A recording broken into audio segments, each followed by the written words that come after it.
Assalamualaikum warahmatullahi wabarakatuh. Anak-anakku, kita lanjutkan dengan bab 2 ya, yaitu tentang elastisitas dan hukum Hooke. Di sini kita akan membahas tentang sifat elastisitas bahan, sifat elastisitas pegas, dan juga susunan pegas. Untuk yang pertama kita lihat untuk tentang elastisitas ya. Contohnya di sini kalian misalkan ketika Anda menarik karet ya sampai batas tertentu, karet tersebut bertambah panjang ya. Kemudian pada saat jika tarikanmu dilepas, maka karet akan kembali ke posisi semula. Demikian juga ketika kalian merentangkan pegas, maka pegas tersebut bertambah panjang, tetapi ketika dilepaskan, panjang pegas akan kembali seperti semula. Nah, pertanyaannya, mengapa demikian?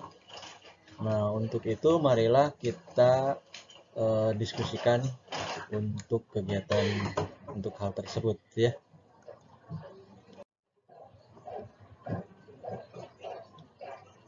Nah, hal yang demikian itu terjadi karena bahan itu memiliki yang disebut dengan sifat elastisitas ya.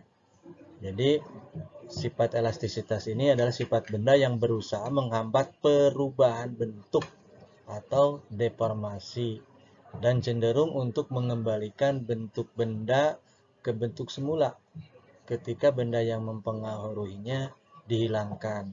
Dan itulah yang disebut dengan elastisitas. Nah, benda yang demikian seperti ini maka kita sebut dengan benda elastis. Nah, benda yang tidak seperti ini di luar itu ya. Jadi benda yang tidak elastis kebalikannya. Apa-apa saja yang ada dalam benda tersebut. Nah, di sini ada untuk beberapa besaran, beberapa pengertian. Yang pertama adalah tegangan atau dalam bahasa Inggrisnya stress, yaitu besarnya gaya yang diberikan oleh molekul-molekul persatuan luas benda disebut dengan tegangan atau stres, di mana tegangan yaitu gaya luar dibagi dengan luas permukaan atau tau sama dengan F per A. Besaran yang kedua adalah regangan atau strain. Regangan diberi notasi E kecil, yaitu pertambahan panjang atau delta L dibagi dengan panjang mula-mula atau L0. Dan gabungan dari keduanya yaitu tegangan dan regangan, maka muncullah apa yang disebut dengan modulus elastisitas.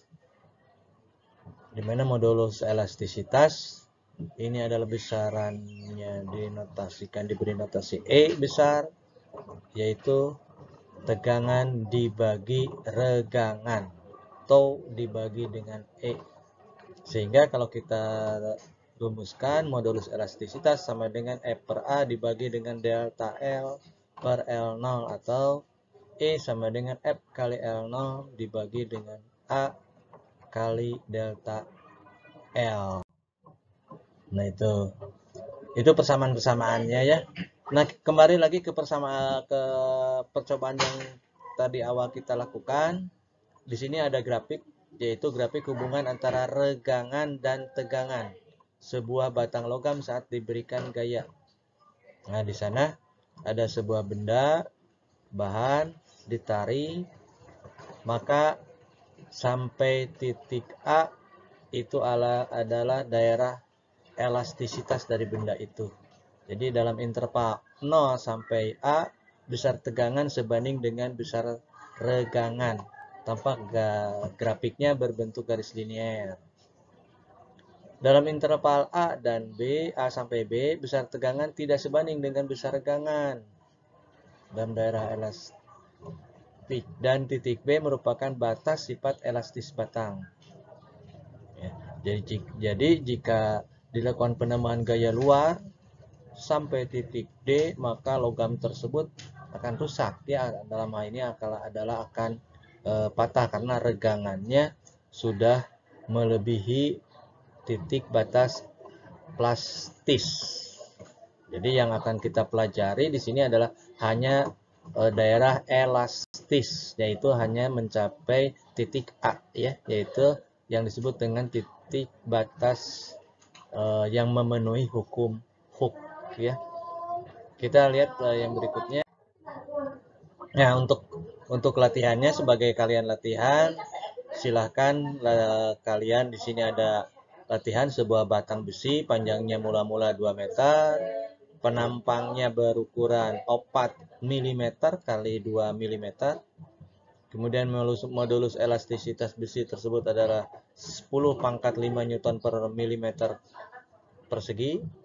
Jika pada ujung batang ditarik dengan gaya 40 Newton, berapa pertambahan panjang besi tersebut? Jangan lupa satuannya di sana ada satuan mili dirubah dalam meter. Demikianlah tangan aku untuk hari ini. Kalian coba dikerjakan soal latihannya ya. Demikian, assalamualaikum warahmatullahi wabarakatuh.